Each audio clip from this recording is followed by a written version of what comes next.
μέρους της κοινότητας Τρετίου, σας καλωσορίζουμε στη σημερινή μας εκδήλωση.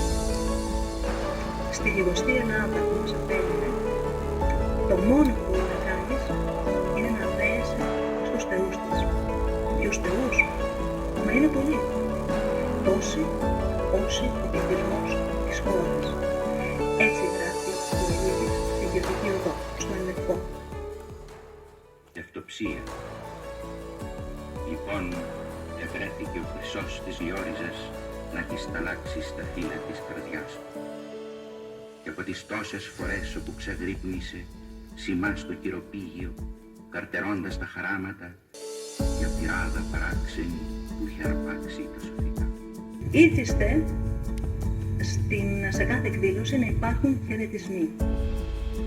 Εμείς επιλέξαμε έναν και μόνο έναν. Αυτόν της κυρίας Ιουλίτας Ηλιοπούλου. Από μας εξαρτάται τι απάντηση θα δώσουμε στις σύγχρονες απαιτήσεις της πραγματικότητας. Από μας εξαρτάται αν θα ταυτοποιήσουμε τα παιδιά μας σε έναν άλλο δρόμο, πιο ουσιαστικό, πιο πνευματικό, πιο δίκαιο, γιατί από μας, όπως γράφει ο Οδυσσέας Ελίτης, η άνοιξη εξαρτάται. Καλή επιτυχία στην εκδήλωση. Με φιλικούς χαιρετισμούς, Ιουλίτα Ηλιοπούλου.